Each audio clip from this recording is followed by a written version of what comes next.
রাধে রাধে ভক্তবৃন্দগণ, আপনি কি জানেন একাদশীর ব্রত করলে মানুষ অগণিত পাপ থেকে মুক্তি পেতে পারে? কিন্তু শাস্ত্রে বলা হয়েছে যদি পালন ভুলভাবে করা হয় তাহলে সেই ব্রতের পুণ্য নষ্ট হয়ে যেতে পারে। অনেক মানুষ ভেবে নেন সারাদিন উপবাস করেছি তাই ব্রত সম্পূর্ণ হয়েছে, কিন্তু শাস্ত্র বলছে ভিন্ন কথা। কারণ ব্রতের শেষ অংশ হলো পারণ, আর এই পারণ যদি ভুল হয় তাহলে পুরো ব্রতের ফল অসম্পূর্ণ হয়ে যেতে পারে। তাই আজকের এই ভিডিওটিতে আমরা জানবো পাপমোচনী একাদশীর পালন কি, কখন এই পালন করতে হয়, কোন ভুল করলে ব্রতের ফল নষ্ট হয় এবং শাস্ত্রে এই বিষয়ে কি সতর্ক বার্তা হয়েছে, এবং সবশেষে জানবো পালন করার সঠিক সময় এবং সঠিক তারিখ। তাই ভিডিওটি শেষ পর্যন্ত দেখুন, কারণ আজকের এই তথ্যগুলি না জানলে আপনি ভবিষ্যতে একাদশীর ব্রত সঠিকভাবে পালন করতে পারবেন না। আর আমাদের চ্যানেলে যদি নতুন হয়ে থাকেন অবশ্যই চ্যানেলটি সাবস্ক্রাইব করবেন, ভিডিওটিতে একটি লাইক দিয়ে ভিডিওটিকে শেয়ার করবেন, আর কমেন্ট বক্সে ভক্তি ভরে লিখে যাবেন রাধে রাধে। হিন্দু ধর্মে একাদশী তিথিকে বলা হয় শ্রী বিষ্ণুর প্রিয় তিথি। বছরে মোট 24টি একাদশী পালিত হয়, আর তার মধ্যে একটি হলো পাপমোচনী একাদশী।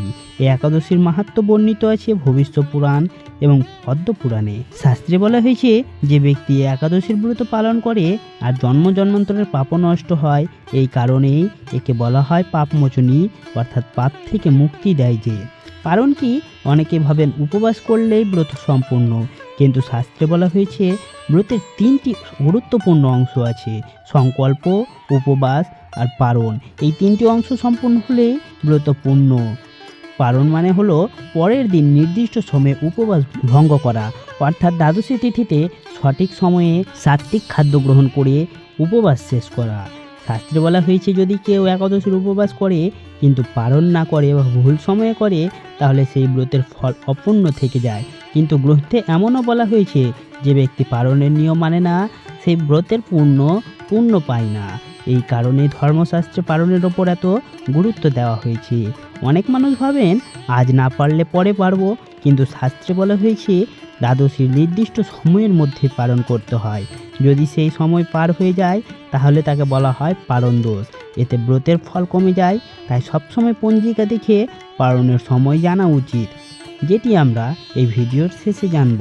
শাস্ত্রে বলা হয়েছে পালন সবসময় সাত্ত্বিক খাবার দিয়ে করতে হয়, যেমন ফল, দুধ, তুলসী পাতা, খিচুড়ি বা নিরামিষ খাবার। কিন্তু যদি কেউ পালন করে মাংস, মাছ, ডিম ও তামসিক খাবার দিয়ে তাহলে শাস্ত্রমতে ব্রতের পবিত্রতা নষ্ট হয়। অনেকেই ভুল করে খুব সকালে পালন করে ফেলেন, কিন্তু শাস্ত্রে বলা হয়েছে দ্বাদশীর সূর্যোদয়ের পরে নির্দিষ্ট সময়ে পালন করতে হয়। সূর্যোদয়ের আগে পালন করলে তা শাস্ত্রসম্মত নয়। বৈষ্ণব শাস্ত্রে বলা হয়েছে একাদশীর পালনে তুলসী অত্যন্ত গুরুত্বপূর্ণ, কারণ তুলসীকে বলা হয় ভগবান বিষ্ণুর প্রিয়।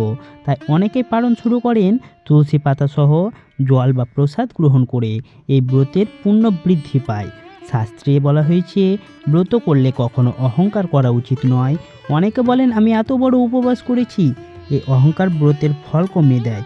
ব্রত সবসময় করতে হয় ভক্তি নিয়ে, নম্রতা নিয়ে। পুরাণে একটি গল্প বলা হয় একজন রাজা একাদশীর ব্রত করতেন। তিনি সারাদিন উপবাস করতেন কিন্তু পালনের নিয়ম জানতেন না। একদিন এক ঋষি তাকে বললেন, হে রাজন, ব্রত সম্পূর্ণ করতে হলে পালন সঠিকভাবে করতে হবে। তারপর রাজা নিয়ম মেনে পালন করতে শুরু করেন। ফলস্বরূপ তার জীবনে শান্তি ও সমৃদ্ধি আসে। এই গল্প থেকে শিক্ষা, শুধু উপবাস নয়, সঠিক নিয়মও জানা জরুরি। সাধারণত পালনের নিয়ম হলো দ্বাদশী তিথিতে পালন করতে হবে, সূর্যোদয়ের পরে নির্দিষ্ট সময়ের মধ্যে, সাত্ত্বিক খাদ্য দিয়ে, ভগবান বিষ্ণুকে স্মরণ করে।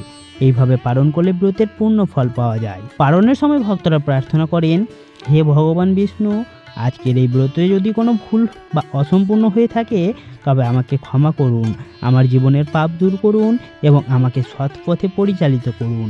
এই প্রার্থনা করলে মন শান্ত হয়। পাপমোচনী একাদশীর আসল অর্থ শুধু উপবাস নয়, এর আসল অর্থ হলো মনকে পবিত্র করা, খারাপ চিন্তা দূর করা, ভগবানের প্রতি ভক্তি বাড়ানো। যখন মানুষ ভক্তি নিয়ে ব্রত পালন করে তখন তার জীবনে আত্মিক শান্তি আসে। সাধারণত 5টি ভুল অনেক মানুষ এই ভুলগুলো করেন, যেমন পালনের সময় না জানা, তামসিক খাবার দিয়ে পালন, সূর্যোদয়ের আগে পালন, অহংকার করা, শাস্ত্রের নিয়ম না জানা। এই ভুলগুলো এড়িয়ে চললে ব্রত সফল হয়। ব্রতের আসল শিক্ষা কি? শাস্ত্র আমাদের শেখায় ব্রত শুধু একটি ধর্মীয় নিয়ম নয়, এটি মানুষের জীবনকে শৃঙ্খলাবদ্ধ এবং পবিত্র করার একটি উপায়। যখন আমরা নিয়ম মেনে ভক্তি সহকারে ব্রত করি তখন আমাদের মনও শান্ত হয়। পাপমোচনী একাদশী এমন একটি তিথি যা মানুষের জীবনের পাপ দূর করতে সাহায্য করে, কিন্তু শাস্ত্র বলছে ব্রত সম্পূর্ণ করতে হলে পারণের নিয়ম অবশ্যই মানতে হবে, কারণ পারণ হলো ব্রতের শেষ ধাপ। যদি এই ধাপ ভুল হয় তাহলে ব্রতের পুণ্য পাওয়া যায় না।